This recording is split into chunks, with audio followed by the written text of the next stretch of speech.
Lepas tu dia keluar balik, tengok kat ruang tamu, gelap.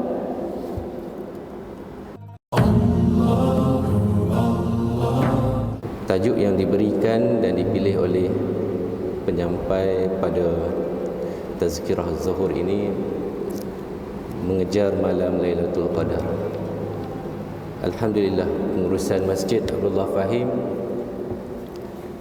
dia jemput penyampai ataupun ustaz untuk menyampaikan Tazkirah Zuhur, ada senarai tajuk. Jadi kita pilih saja, dan ini satu pendekatan yang baik, di mana apa yang disampaikan itu mungkin kita boleh elakkan pertindihan. Mungkin ada persamaan, tetapi sekurang-kurangnya ada tajuk-tajuk baru yang disampaikan dalam hari-hari Ramadan Tazkirah Zuhur itu. Dan kita hari ini kita berada pada 19 Ramadan. Kok puasa saat ni maghrib, kita masuk pada hari yang ke-20. So malam ni malam 20 Ramadan. Malam 20 Ramadan ini sehinggalah ke 1 Syawal nanti, biarlah saat ini kita menanamkan tekad dan azam kita untuk mengejar, mencari malam Al-Qadar, kerana ia adalah satu tuntutan dan permintaan Nabi SAW kepada umat dia. Sabdaan Nabi SAW, iltamisuha fil ashril awaqir wa fil witri.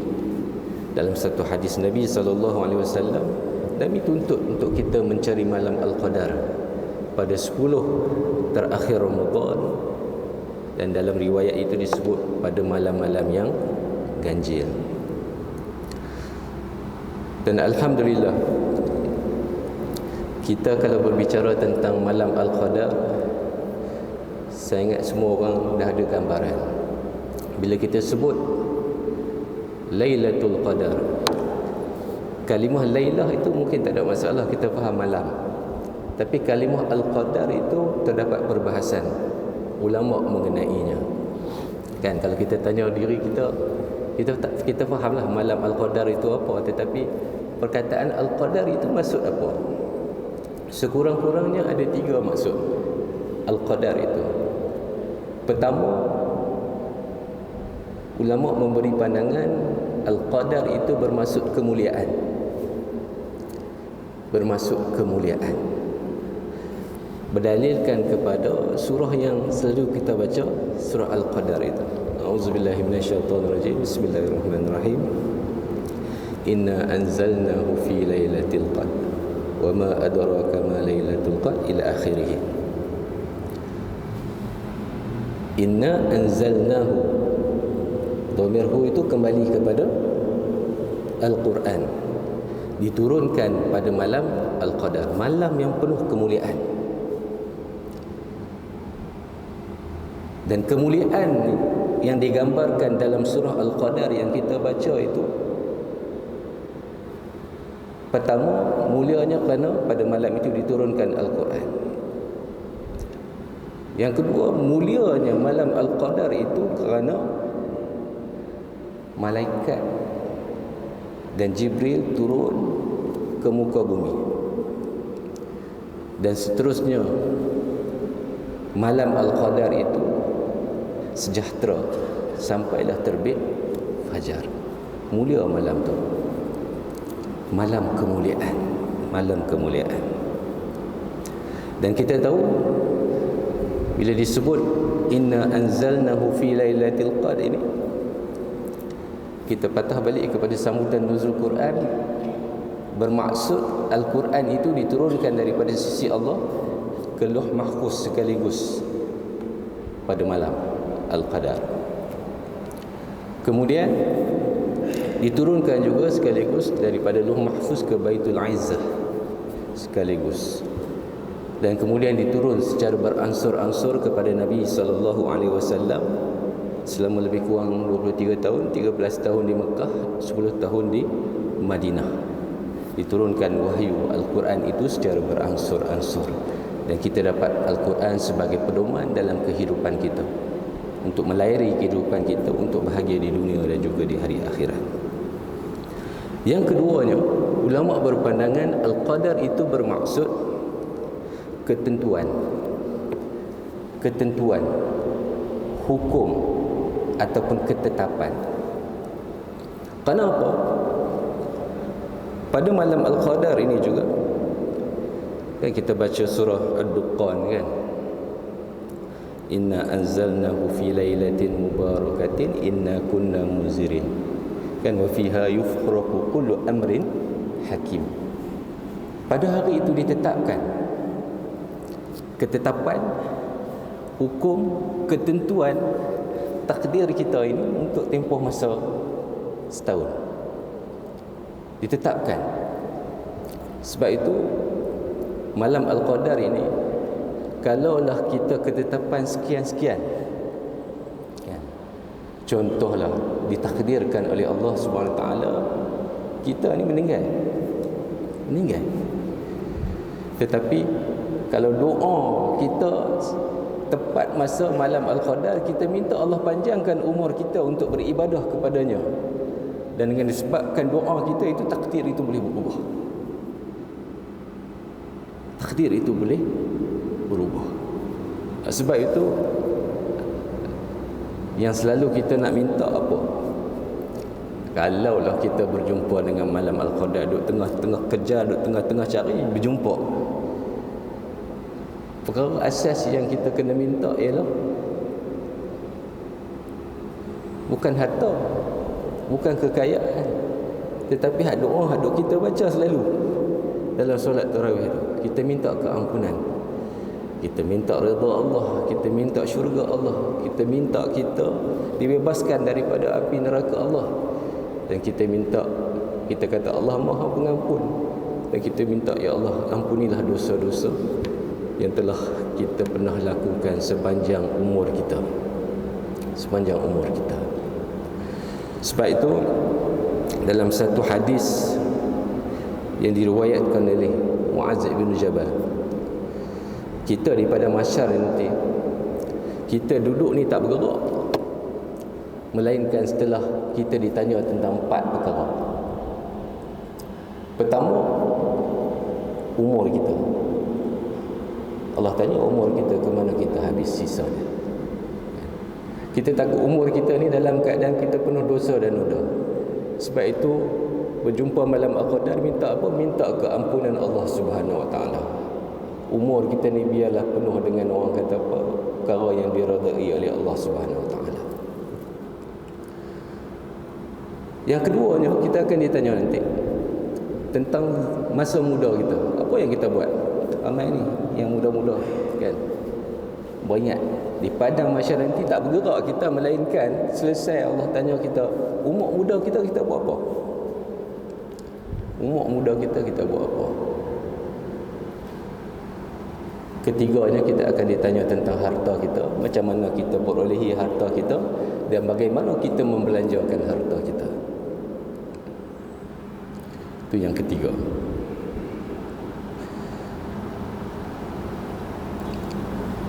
Yang keempat, masa kita, di mana kita akan habiskan masa yang Allah kurniakan kepada kita. Itu maknanya Al-Qadar yang kedua, ketetapan, hukuman, ketentuan. Dan yang ketiga, Al-Qadar itu bermaksud sesak, sempit, sebab dia berkaitan dengan malaikat dan Jibril yang turun ke muka bumi ini, mencari-cari kan, siapa yang iktikaf dan sebagainya, siapa yang sedang berdoa. Malaikat akan mendoakan kesejahteraan kepada kita. Itu makna Al-Qadar. Sekurang-kurangnya dapat gambaran kan, makna Al-Qadar itu ada 3. Satu, kemuliaan, malam yang cukup mulia. Yang keduanya, ia berkaitan dengan ketetapan, ketentuan dan takdir. Dan yang ketiganya berkaitan dengan sesak sempitnya muka bumi ini kerana kehadiran malaikat. Dan kita semua tahu bahawa Lailatul Qadar ini sebagaimana yang disebutkan tadi dalam surah Al-Qadar itu, dia lebih baik daripada 1000 bulan. Lebih kurang 83 tahun kan, 83 tahun 4 bulan begitu. Ini anugerah Allah kepada umat Nabi Muhammad sallallahu alaihi wasallam. Kita tahu bahawa umat-umat dulu umurnya panjang. Nabi Nuh umur 950 tahun. Nabi Allah Ibrahim 200 tahun. Nabi Musa 120 tahun. Nabi Harun 122 tahun. Nabi Isa bawah sikit 33, tapi bukan meninggal. Allah angkat ke langit. Nabi Muhammad sallallahu alaihi wasallam umur Nabi Muhammad 63 tahun. Dan Nabi pun kata dalam satu riwayat, umur kita ni lebih kurang dalam average 60 ke 70 tahun sahaja. Itu umur kita. Jadi umur yang panjang umat-umat terdahulu itu, mereka dapat manfaatkan untuk melakukan amal ibadah. Kita ni dalam umur singkat 60 ke 70 tahun. Kalau kita kira balik, tak kalkulator depan kita kira balik, kan amal ibadah kita ni banyak mana. Semalam saya suka dengar ceramah Ustaz Malaysia kan. Saya petik daripada apa yang dia kata. Dia kira dia cukup banyak statistik matematik ni dia kira. Dia kira kita di ibadah ni kalau 17 rakaat solat fardu sehari semalam, 1 rakaat 2 minit. Kan 2 kali 17 kan sekian-sekian apa semua. Dalam setahun ni, katakan umur kita 60 tahun dah, ibadah solat kita tu tak sampai setahun. Tak sampai setahun. Umur kita 60 tahun, ibadah solat kita tu tak sampai setahun. Hak banyak apa? Hak banyak tidur. Betul tak? 8 jam kurang-kurang apa kita. Dewasa 6 jam kan. Kita katalah 8 jam. Kita kali-kali tengok, dia kira-kira tengok. Kita ni tidur.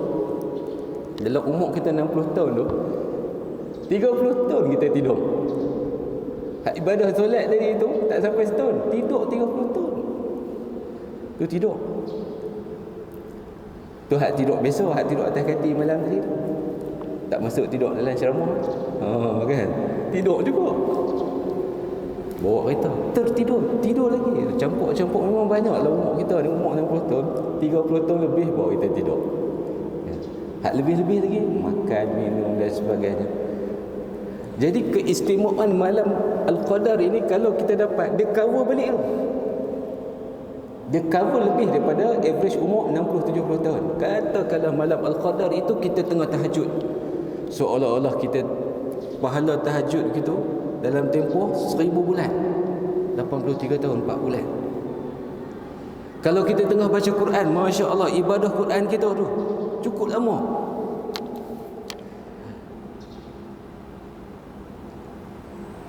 Kalau kita tengah berdoa, pahala berdoa kita tu cukup lama. Ini satu anugerah Allah kepada umat Nabi Muhammad sallallahu alaihi wasallam.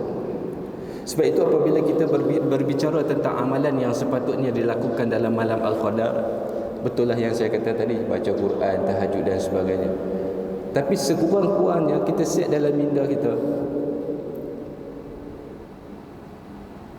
kalau tak boleh buat ibadah khusus pun, kita cuba jadikan 10 malam terakhir ini niat kita untuk melakukan kebaikan, dan apa saja aktiviti yang kita lakukan lillahi ta'ala. Hak tu paling asas. Sebab kita kata apa? Kalau kita kata baca Quran itu ibadah pada malam Al-Qadar, betul. Tapi ada orang yang tak boleh baca Quran. Muslimat sana main uzur, orang dalam pantang, adakah dia tak dapat anugerah malam Al-Qadar pada tahun ini? Nak buat macam mana dia berpantang lepas melahirkan anak?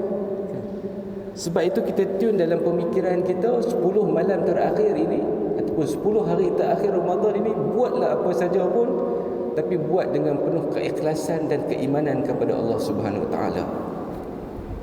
Kena macam tu dalam 10 yang terakhir ini, bagi jiwa kita ni sentiasa dekat dengan Allah. Dan kalaulah ditakdirkan bila Lailatul Qadar itu berlaku, kita ni dipilih oleh Allah SWT dalam kalangan orang yang beribadah ikhlas kerana Allah SWT. Orang perempuan kan tak boleh nak baca Quran. Cuba niat ni nak layan suami, buka puasa, buat kuih, buat ayak, bancuh ayak kan. Niat kalau tak ada jadi rutin memang duk bancuh ayak tu. Niat ni aku ni berkhidmat untuk suami, untuk keluarga, supaya kalaulah contoh malam bila dipilih malam Al-Qadar, kita dapat dengan orang kata apa, semangat dan niat kita untuk Allah anugerahkan kita malam Al-Qadar.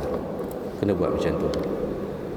Satu lagi tips dia, sebagaimana kata ulama, sekurang-kurangnya dalam tempoh kita berada pada malam 10 terakhir Ramadan ini,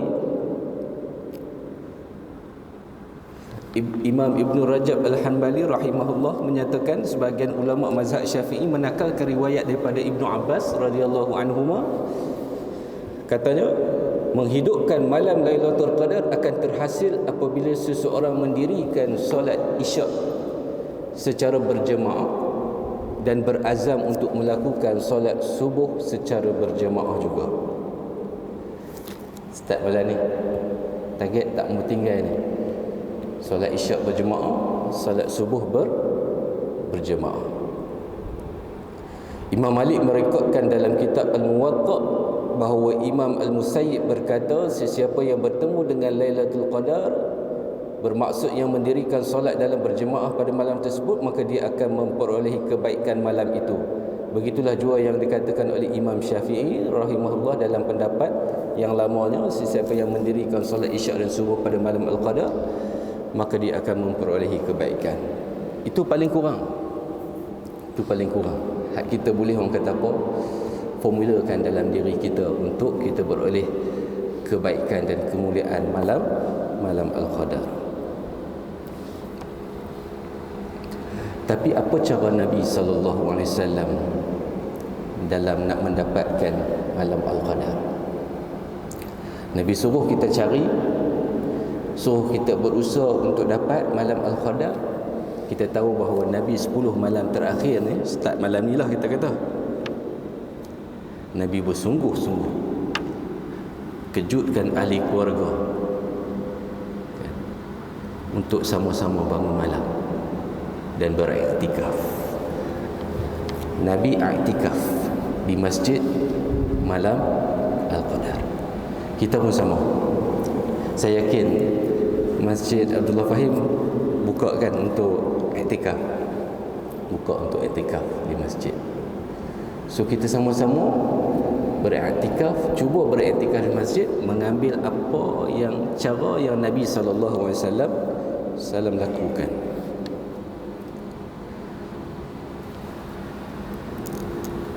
Kemudian kita lihat satu perkara yang berkaitan dengan malam Al-Qadar ini, bila berlaku? Bila berlaku? Nabi kata tadi secara umum 10 malam terakhir malam-malam ganjil. Kita cari semua sebenarnya. Kita tak tahu, walaupun ada hadis yang sebut secara sabit malam 27, ada yang sebut malam 23. Kita tak tahu sebenarnya. Kan, kita tak tahu sebenarnya. Walaupun Imam Ghazali, saya ingat tuan-tuan pun pernah terbaca formula yang diketengahkan oleh Imam Ghazali. Saya bolehlah bagi tahu, tapi jangan tumpu pada malam tu saja. Ini petua dia, mungkin hasil daripada pengalaman kehidupan dia. Tengok setahun demi setahun demi setahun, dia buat satu formula. Saya boleh bagi tahu, tapi tuan-tuan saya harap jangan tumpu pada malam tu saja. Kan? Contoh dia kata, Imam Ghazali kata, kalau malam 1 Ramadan, kan dia berbalik kepada formula 1 Ramadan itu. Kalau 1 Ramadan jatuh hari Isnin, Lailatul Qadar dijangka pada 21 Ramadan. Kita 1 Ramadan hari itu hari apa? Ingat tak lagi? Hari Ahad. Kan? Hari Ahad.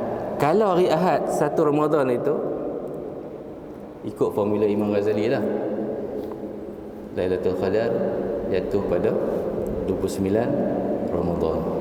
29 Ramadan. Tapi tuan-tuan, saya bagi tahu ni, pegang siap-siap. Jangan tunggu 29. Jangan tunggu 29. Start malam ni, cari setiap malam. Hatta malam genap. Kita tak tahu. Kita tak tahu bila Allah nak anugerahkan kepada kita. Mungkin tidak tepat, kan? Mungkin tidak tepat. Kita kena cari pada 10 malam yang terakhir dalam bulan Ramadan. Kisah ni saya nak cerita kisah yang saya dengar. Walaupun sebenarnya dari sudut hukumnya adalah sunat untuk kita, kalau kita dapat malam Al-Qadar, untuk kita tidak menceritakan kepada orang lain. Katakanlah tuan-tuan rasa betul tuan-tuan dapat malam Al-Qadar, malam tu besar, malam tu mulia, malam tu penuh barakah, biar jadi rahsia diri cukup. Biar jadi rahsia diri cukup. Sunat begitu. Sebab apa? Kalau kita cerita, kita bimbang, dia akan jadi kita riak. Kalau kita cerita, kita bimbang, takut ada hasad dan dengki daripada orang yang dengar kita. Dapat, dia rasa begitu. Ataupun dia rasa melemahkan semangat orang lain. Kawan baik kita pergi kata, aku rasa 21, aku yakin 21 aku dapat malam Al-Qadar, kan? Dia akan memutuskan semangat kawan dia tu. Dengar aku terlepas dah, 22, 23 sampai 29. Nampak macam mana kawan baik aku bagi tahu 21 itu. Macam tu hikmah dia begitu, supaya kita tak bagi tahu orang. Tak pernah satu ketika saya berforum dengan seorang mualaf perempuan, cerita tentang Lailatul Qadar. Dia pernah jumpa. Jadi saya nak cerita lah, bukan saya jumpa lah. Dia pernah cerita dia jumpa. Selalu saya cerita benda ni. Dia jumpa waktu ketika itu dia baru masuk Islam. Dia pergi belajar dekat satu pusat pengajaran ajaran Islam di Hulu Yam, tak salah saya, Perkim. Dia terjaga daripada tidur 2 ke 3 pagi macam tu. Dia bangun, pergi dekat jendela, dia tengok ke langit. Dia tengok ke langit tu, ni Allah nak tunjuk kat dia, bukan semua orang dapat macam tu kot. Dia nampak macam pintu, menerobos dari pintu tu cahaya. Macam tu. Saya cerita balik lah. Ya. Tapi dia tak sempatlah nak Allahumma innaka afuwun karim tuhibbul afwa fa'fu anna. Dia tak macam tu, tapi dia tengok benda pelik, benda luar biasa. Dia nak ajak kawan dia sama, mai tengok. Dia pergi nak kejut kawan dia, mai nak tengok balik. Tak ada dah. Maknanya dia seorang saja dapat tengok tanda tu. Kalau Allah nak bagi tanda yang kita nampak, kan? Begitu. Dan mu'alaf ni kita tahulah, kan, baru masuk Islam, fitrah dia bersih, suci bersih daripada dosa, kan. Kita pun sama sebenarnya. Sebenarnya nak dapat malam Al-Qadar ini mesti dengan jiwa yang bersih. Kejar tu, kan, kejar, kan. Mesti ada persiapan. Kita lihat orang berlari 100 meter Usain Bolt, kan, 9.58 rekod 100 meter. Adakah dia tak bersedia untuk masuk pertandingan untuk pecah rekod tu? Dia bersedia lari, orang kata apa, bertahun-tahun lah, kan, dapat pecah rekod. Kita pun sama. Kita nak masuk, nak cari malam Al-Qadar ni dengan persiapan. Cuma kalau kita ni dah rasa macam 20 hari dah Ramadan, tapi orang kata apa, duk rasa ada bermalas-malasan dalam diri kita, kan. Jangan kata kita tak ada harapan. Rahmat Allah ni terbuka luas. Minta keampunan Allah sungguh-sungguh, menyesal atas 20 Ramadan yang berlalu ni kita lalai. Minta dekat Allah sungguh-sungguh, ya Allah, anugerahkanlah aku malam Al-Qadar. Walaupun mengaku dengan diri kita dihamba, kita lemah dan sebagainya, masih bermalam-malasan untuk amal ibadah, sedangkan dia beri peluang untuk Allah berada dalam Ramadan pada tahun ini. Minta ampun sungguh-sungguh dengan Allah. Allah akan pilih. Allah tahu apa yang ada dalam hati kita. bertaubat betul-betul, Allah terima, insya-Allah Allah akan bagi kerahmatan kepada kita untuk berjumpa dengan malam Al-Qadar.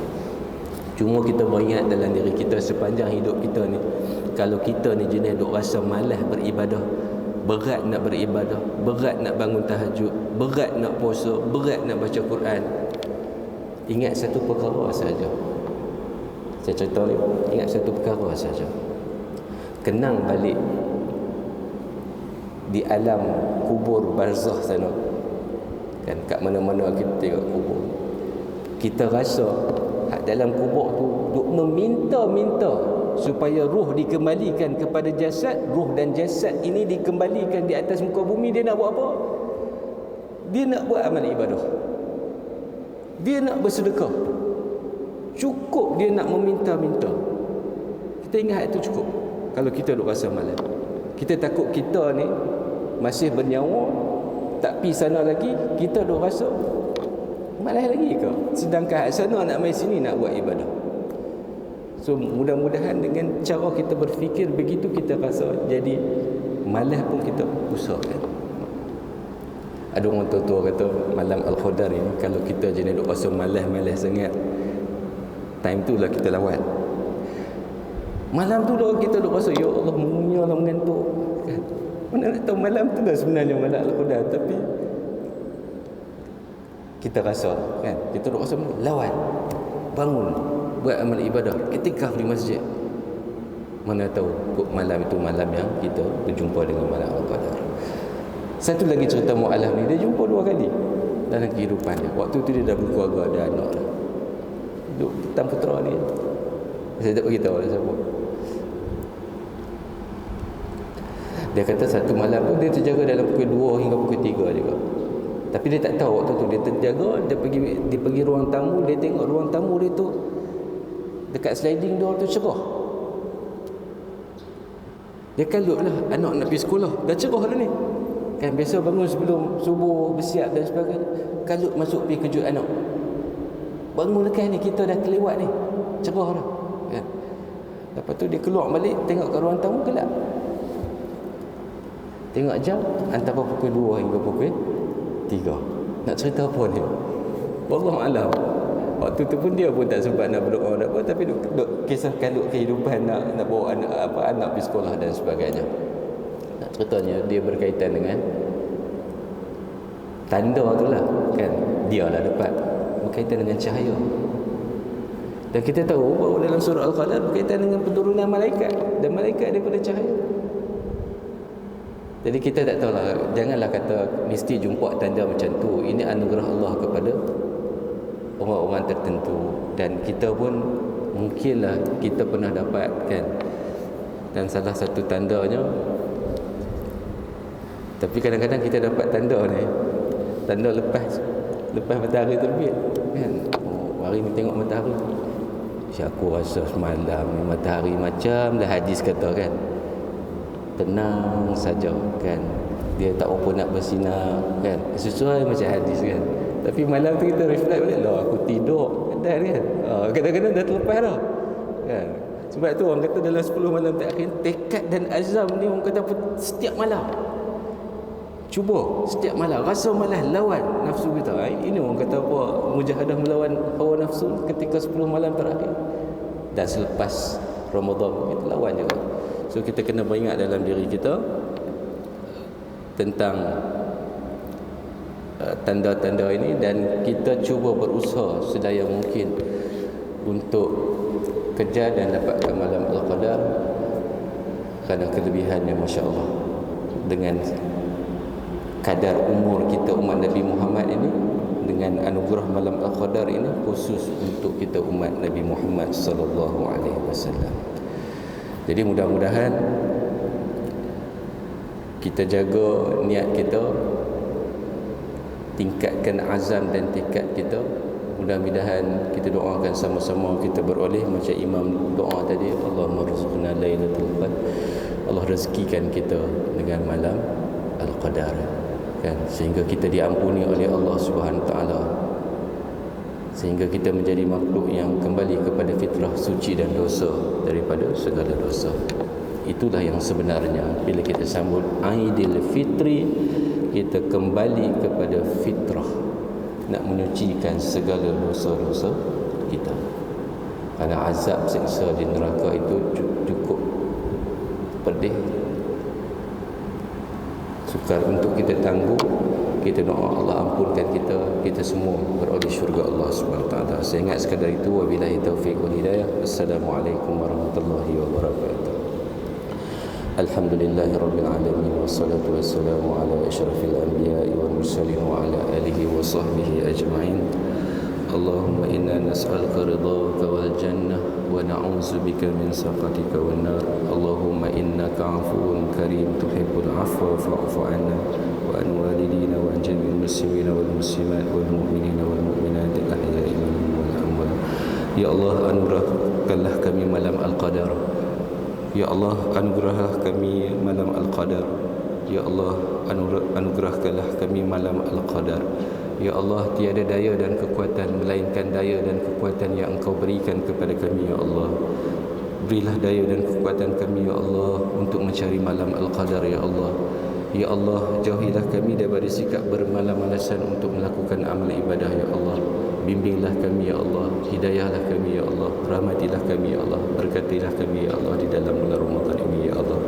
Allahumma ja'alna jam'ana jam'an marhuma wa tafarruqana min ba'dihi tafarruqan ma'suma walhamdulillahi rabbil alamin.